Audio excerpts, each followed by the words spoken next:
Vamos hasta Francia porque Marine Le Pen ha sido condenada a 4 años de cárcel y a 5 de inhabilitación con efecto inmediato por malversación de fondos europeos para financiar a su partido Agrupación Nacional. Se impone ahora la duda sobre quién sería su reemplazo de cara a las elecciones presidenciales de 2027. Esto teniendo en cuenta que la líder de extrema derecha fue la contrincante en la segunda vuelta contra Emmanuel Macron, tanto en 2017 como en 2022, y que su partido, como decíamos, Agrupación Nacional, es en este momento la primera fuerza del país. Ahora, para el análisis, saludamos a Fernando Vega Lugo. Él es abogado y politólogo con máster en Derecho Constitucional por la Universidad de la Sorbona. Fernando, muchísimas gracias por acompañarnos aquí en France 24. Enseguida hablaremos de la inhabilitación de Le Pen, pero hablemos primero rápidamente de esta condena de cárcel. ¿Qué significa exactamente esta pena de 4 años en que solo 2 serían de prisión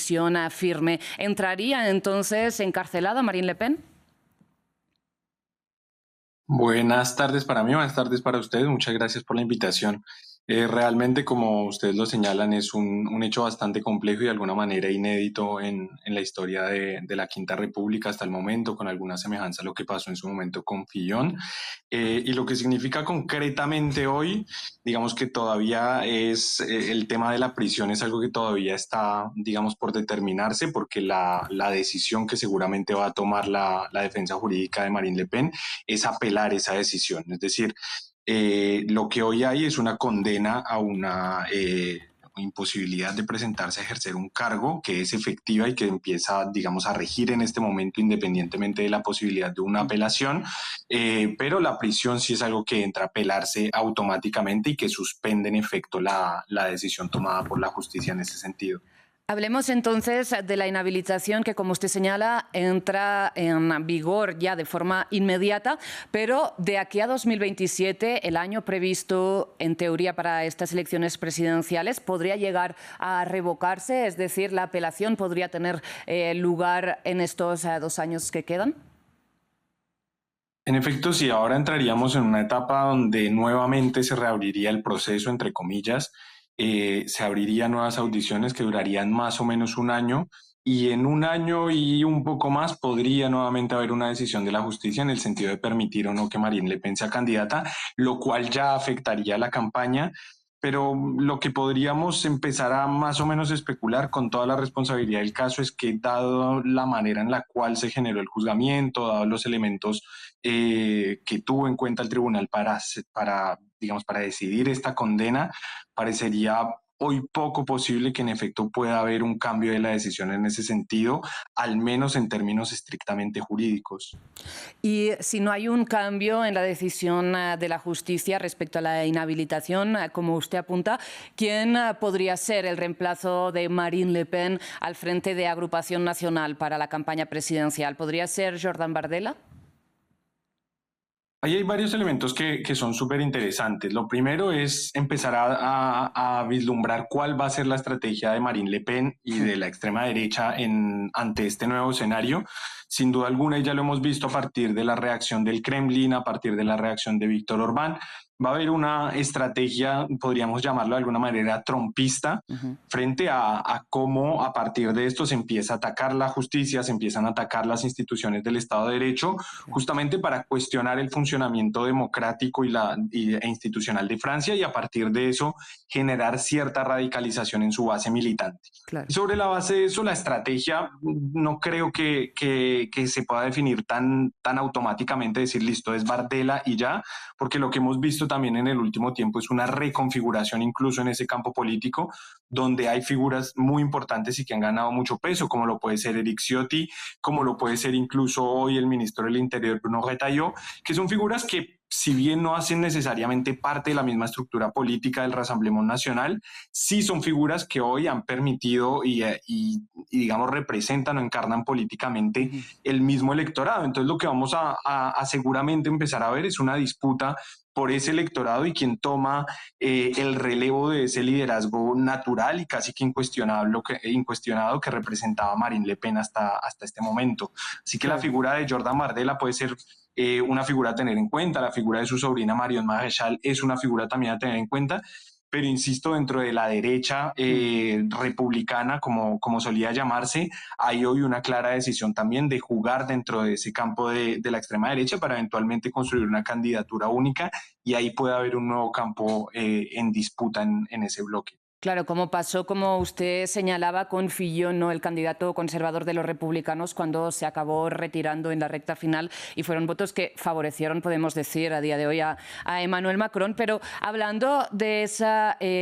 campaña política que puede ejercer la extrema derecha francesa en un modo, como usted ha señalado, trumpista, le pregunto si dentro de Francia se ha dado el debate sobre precisamente las consecuencias sociales y políticas que podría tener este proceso judicial y que podrían acabar favoreciendo lo que están intentando perseguir, ¿no?, quizás como ha sucedido en Estados Unidos.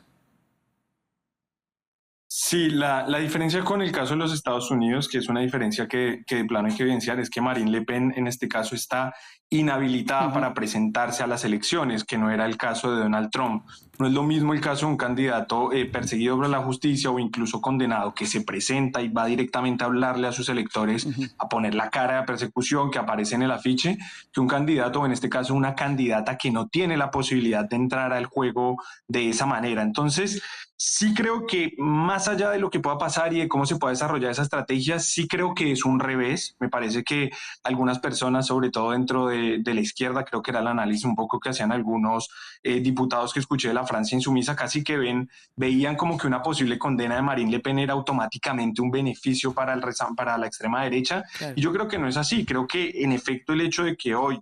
una líder política de esa magnitud sea condenada por corrupción, creo que sí hay un mensaje al electorado, creo que sí hay un mensaje frente a cierto discurso que Rassemblement National y que la extrema derecha había buscado encarnar frente a los fondos públicos, frente a la manera de ejercer la función pública, los privilegios de la clase política, etcétera, etcétera, que hoy queda bastante en evidencia y que hoy manda un mensaje bastante negativo a sus electores. Creo que cómo puedan ahora rentabilizar eso y cuál sea la estrategia que puedan utilizar, me parece que van a jugar y lo único que podrían hacer, creo yo, es jugar a una suerte, como lo decía hace un momento, de radicalización, poner en cuestionamiento las instituciones como ya lo venían haciendo, sobre todo las instituciones europeas a partir de esto y a partir de los mensajes que vemos, por ejemplo, de Víctor Orbán, entran a jugar en ese sentido, pero no creo que automáticamente vaya a haber un beneficio o vaya a haber un rédito político. Creo que nada está definido, creo que hay un nuevo escenario para 2027, pero lo que es factual es que la candidata presidencial que era favorita en las encuestas y que muy seguramente iba a estar en la segunda vuelta de las elecciones presidenciales de 2027, hoy está fuera del juego y eso es un elemento que tienen que tener en cuenta todas las fuerzas políticas, incluida la misma fuerza política de extrema derecha, que no va a poder ponerla en el afiche, que no va a poder ponerla en el debate como lo hicieron en 2017 y en 2022. Así que sí hay un nuevo escenario que hoy sería bastante apresurado saber a quién va a beneficiar concretamente. Y como siempre en juego político va a beneficiar a quien mejor sepa jugar. Claro. Y hoy todavía está por verse quién va a ser quien mejor pueda jugar y hasta qué punto esa estrategia de radicalización y de trumpización que ya venían desarrollando pueda beneficiarles en el contexto actual de Francia, Europa y del mundo. Porque dejando de lado el poder de la personalidad, ¿no?, que pueda tener Marine Le Pen, si hablamos de la agrupación nacional y de las ideas que representa como tal, le pregunto si la fuerza de la extrema derecha a día de hoy es la misma que cuando hace 9 meses ganaron esas elecciones europeas y posteriormente las elecciones legislativas anticipadas que Emmanuel Macron convocó como respuesta a ese resultado. Sí, creo que hoy no hay ninguna duda que Rassemblement National es la fuerza que más ha venido creciendo en el último tiempo en Francia, pero también lo que nosotros pudimos observar y comentar incluso en esta mesa sobre las elecciones legislativas es que no era necesariamente, que no estaba necesariamente resuelto el escenario. Cuando se abrieron esas elecciones anticipadas, casi que se daba por sentado que ellos iban a ganar las elecciones, que iba a estar Jordan Bardella de primer ministro, y realmente no fue así. Realmente hubo una campaña con la que nadie contaba, que fue la del Nuevo Frente Popular, y luego esta alianza atípica entre el Nuevo Frente Popular y la fuerza presidencial para evitar que Rassemblement National llegara a ganar la mayoría en la Asamblea Nacional. Y fue un escenario que con el que nadie contaba en ese momento, y creo que hoy nuevamente es muy difícil saber más allá de cómo crece la intención de voto, de cómo Sí. crecen las opiniones de los franceses frente a algunos temas como la inseguridad, como la migración y todo esto, pero eso no necesariamente se va a traducir en 2027 en un voto automático a quien Marine Le Pen designe, que eso Claro. también me parece que es un error, sobre todo que hoy se promueve por parte de algunos miembros del gobierno francés, sobre todo Claro. de Retailleau, de Darmanin, de ministros que son muy cercanos a las ideas de Rassemblement Nacional y que casi que han por sentado eso y que a partir de ello también se mueven hacia esa radicalidad. Así que hoy Sí. es cierto, Rassemblement Nacional no, es muy difícil saber si tiene más o menos fuerza que hace 9 meses, pero sigue siendo un actor central de la vida política francesa y justamente también a eso responde la condena que reciben hoy. Fernando, pues muchísimas gracias. Lamentablemente nos quedamos sin tiempo para continuar con el análisis sobre el panorama político que se abre en Francia, pero creo que hemos tocado los elementos que ahora mismo podemos tocar con certezas. Muchísimas gracias y espero que tengamos ocasión de conversar nuevamente. Gracias a ustedes, hasta la próxima. Breve pausa y enseguida regresamos.